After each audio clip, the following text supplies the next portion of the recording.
Mesdames et messieurs, bonsoir, salut les amis, j'espère que vous allez bien.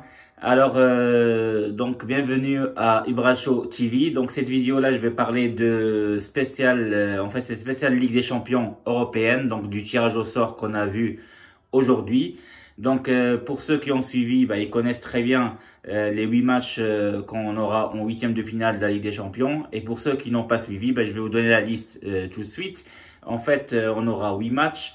De la Ligue des Champions en huitième qui vont jouer en février, en fin de février. Donc il y aura PSG contre Dortmund, il y aura aussi Atlético Liverpool, il y aura Chelsea Bayern, il y aura des grandes affiches comme Madrid et Manchester City, il y aura Atalanta contre Valence et Lyon contre Juventus.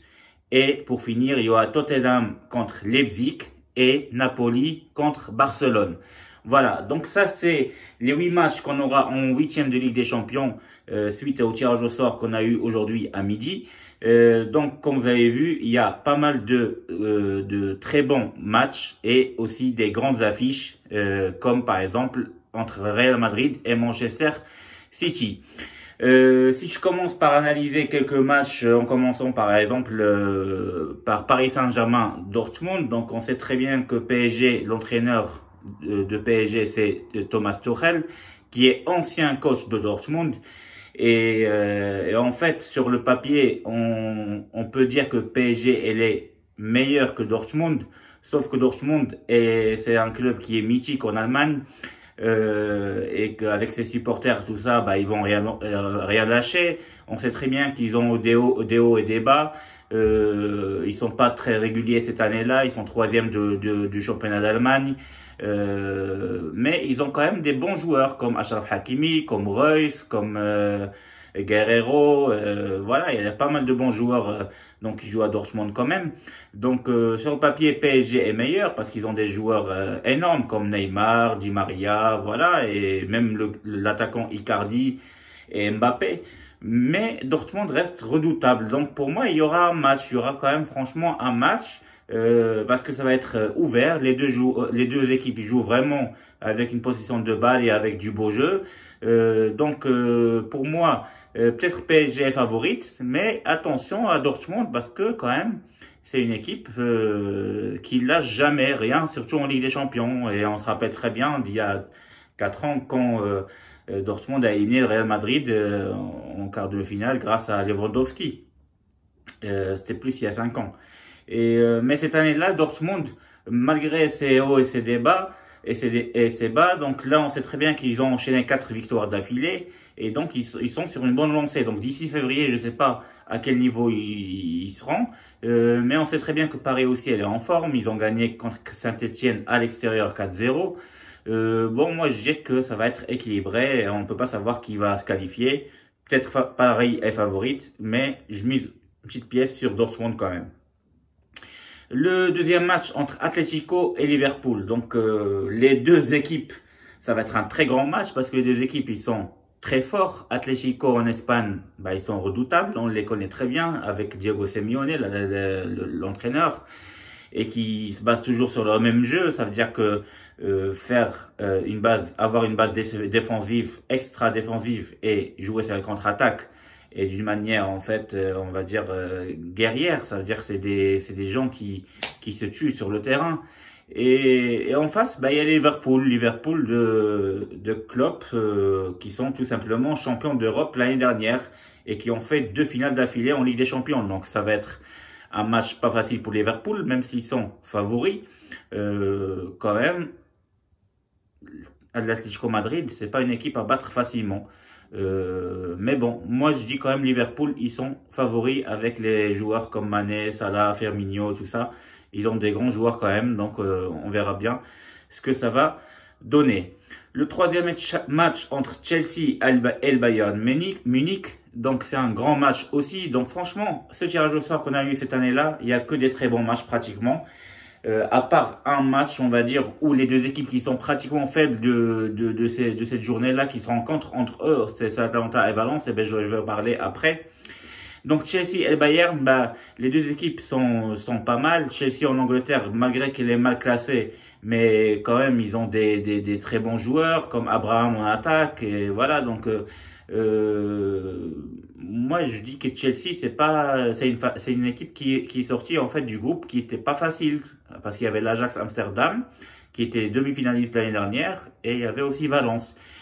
Et Bayern Munich, bon, on sait très bien qu'ils sont très bien classés en championnat d'Allemagne, et ils sont toujours forts. Ils ont toujours un niveau qui est très fort en Allemagne, avec tous les joueurs qu'ils ont, qui sont très forts, que ce soit Kimmich, Lewandowski, Müller, voilà, donc Gnabry, qui est très très fort en ce moment. Sans parler de Neuer, le gardien, etc. Franchement, le Bayern Munich, c'est une équipe qui fait peur en Ligue des Champions, toujours. Et moi, je pense que c'est un très bon match qui va être équilibré, parce que Chelsea, c'est une équipe qui est redoutable aussi. Mais moi, je mise sur le Bayern Munich qui sera favorite quand même.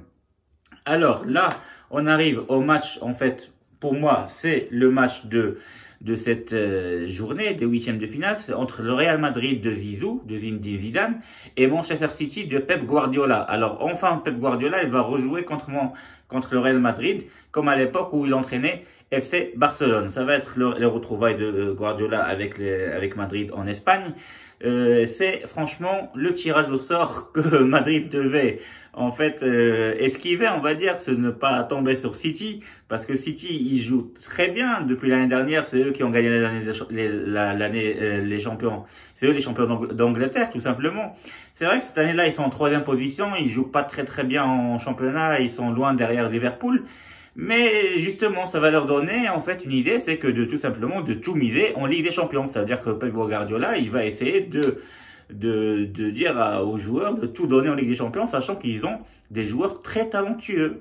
Donc dans cette équipe-là, avec Agüero, Kevin De Bruyne, Sterling, Riyad Mahrez, Bernardo Silva, David Silva, il y a que des très bons joueurs. On peut parler aussi des joueurs comme Gabriel Jesus, Jesus. Donc franchement, il y a que des très bons joueurs dans cette équipe-là. Mais bon, quand on est Madrid, on n'a pas peur, parce que le Real Madrid, on sait très bien, ils ont gagné la Ligue des Champions 13 fois. Ils ont gagné 4 fois la Ligue des Champions en même pas 5 ans, ces dernières années de 2014 à 2018. Avec Zinedine Zidane, ils étaient imbattables avant. Donc, on va voir, est-ce que Zizou, il va toujours avoir cette certitude et cette confiance qu'il va partager avec les joueurs pour que les joueurs donnent tout et essayer de tout simplement éliminer Manchester City. On voit très bien que par exemple hier, quand il y a eu le match de Real Madrid contre Valence, bah, le match a fini 1-1 à la dernière seconde du match avec une tête de Courtois et un but symbolique de Benzema qui est franchement c'est lui qui tient tout seul le Real Madrid depuis le départ de Cristiano Ronaldo. Donc Madrid, c'est vrai, elle est forte parce qu'elle est leader de la Liga, tout simplement, avec FC Barcelone. Et en Ligue des Champions, ben, elle est en train de revenir. Elle est en train de, franchement, Zidane, il est en train de faire un bon travail. En essayant d'installer des jeunes joueurs comme Vinicius, Rodrigo et tout ça. Et aussi de faire tourner les joueurs et avoir un système de jeu qui est toujours complet, qui se base sur le milieu de terrain, que ce soit Kroos avec Casemiro, Modric, Isco, tout ça, et des bons attaquants comme Benzema, Rodrigo, etc. Sans parler de la défense où il y a forcément Ramos qui est très fort, on le sait très bien, qui joue souvent avec Varane, Carvajal et Marcelo qui était un peu blessé les dernières semaines. Donc on aura franchement une grande affiche entre ces deux équipes-là. Et espérons que Madrid va se qualifier, parce qu'on aime bien Madrid, mais il y aura quand même match, ça va être difficile contre Manchester City. Donc, quand j'ai dit je vais revenir au match de l'Atalanta contre Valence, j'ai l'impression que c'est la petite affiche de cette journée-là, parce que l'Atalanta de Bergame, elle est passée de justesse, juste avec d'une manière miraculeuse. Et Valence, pareil, parce que on savait très bien que elle est passée, mais vraiment avec... on ne sait pas en fait qu'est-ce qui s'est passé contre l'Ajax Amsterdam, parce que l'Ajax avait dominé tout le match et ils ont réussi quand même à défendre leur but. Voilà, c'était pratiquement sur le seul contre-attaque qu'ils ont fait contre l'Ajax, ils ont réussi à marquer et ils ont défendu jusqu'à la mort, jusqu'à la fin du match, et ils ont réussi à se qualifier. Mais Valence joue très bien quand même, parce qu'on a vu hier contre Madrid, franchement, ils ont failli gagner en fait chez eux à Valence. Mais l'Atalanta Bergame, quand même, pareil, en Italie, ils sont 5e ou 6e. C'est une équipe qui joue au foot. Ils ont pas mal de joueurs qui sont bons, comme Castagne, etc. Donc, il faut pas les sous-estimer non plus. Mais ça va être un bon petit match, on va dire, entre les deux. Et moi, je trouve que c'est dommage d'avoir un des deux qui va passer et qui va se retrouver en quart de finale. Et que le tirage au sort nous a pas donné une grande équipe qui joue contre eux, comme ça ils vont être éliminés et on n'aura que des grandes affiches en quart de finale. Je trouve ça dommage que l'un des deux vont passer quand même en quart de finale, mais ça c'est que mon avis. Mais après tout, voilà, pour les fans de Valence et de l'Atalanta, j'ai pas envie d'être méchant. Et voilà. Un sixième match qu'on aura, c'est entre Lyon et Juventus. On sait très bien que Lyon c'est faible en ce moment, tout simplement. Surtout, en plus, il y a Depay qui s'est blessé hier et voilà. Donc, la Juve, c'est une équipe énorme avec tous les joueurs qu'ils ont. Dybala, Higuaín, Bernardeschi, Cristiano Ronaldo, et que des grands joueurs. En défense, il y a Delight, Bonucci, Chiellini qui est blessé mais qui peut revenir. Il y a Buffon, etc. Chesney, il est un peu blessé mais il va revenir en gardien. Il y a que des grands joueurs. Il y a, sans parler de Cuadrado, qui a pris carton rouge dernièrement, mais il va revenir. Il y a Douglas Costa. La Juve, elle est très très forte. Cette année-là encore, elle est très forte, redoutable. Pour moi, elle peut aller vraiment très très loin en Ligue des Champions, sachant que justement là, elle joue contre Lyon. Donc ça va être pour moi une confrontation qui est facile pour la Juventus de Turin. Et normalement, ils doivent se qualifier. Elle est favorite à pratiquement à 1000%, pas à 100%. Donc franchement, moi je pense que la Juventus va se qualifier sans aucun problème. Et Cristiano Ronaldo, je pense qu'il va remettre les compteurs à zéro et il va commencer à mettre des buts comme d'habitude. Le septième match qu'on aura, c'est entre Tottenham et Leipzig. On sait très bien que Tottenham, c'est José Mourinho, le Special One, qui est revenu à entraîner cette équipe-là. Et depuis qu'il a commencé à l'entraîner, ils sont vraiment de mieux en mieux. Et ils ont grimpé dans le classement du championnat d'Angleterre jusqu'à la 5e place, alors qu'avant ils étaient 9e ou 10e. En Ligue des Champions, même s'ils ont perdu contre Bayern, mais c'était un match de gala et à l'extérieur, donc ils étaient déjà qualifiés, c'était pas un problème. Mais on sait très bien que Mourinho, il est très très fort quand il s'agit de la Ligue des Champions et il sait très bien comment contrarier les autres équipes. Parce que Leipzig, franchement, c'est pas une équipe facile, c'est une équipe qui est redoutable. Donc on aura un très très bon match. En fait, c'est une double confrontation qui va être très jolie à voir parce que les Leipzig, ils sont premiers en Allemagne en ce moment, ils sont pas faciles à jouer et donc on va voir ce que Mourinho va essayer d'établir pour contrarier cette équipe de Leipzig qui est première en Allemagne. Et pour parler du dernier match, alors on arrive à Napoli contre Barcelone. Donc l'équipe de Lionel Messi, FC Messi ou FC Barcelone. Franchement, Napoli, elle avait ses chances quand il y avait Ancelotti, mais là on sait très bien qu'Ancelotti il est parti. Donc il y a eu des soucis avec lui, malgré qu'ils ont gagné. Ils ont réussi à se qualifier en Ligue des Champions en gagnant leur dernier match 4-0 et tout ça.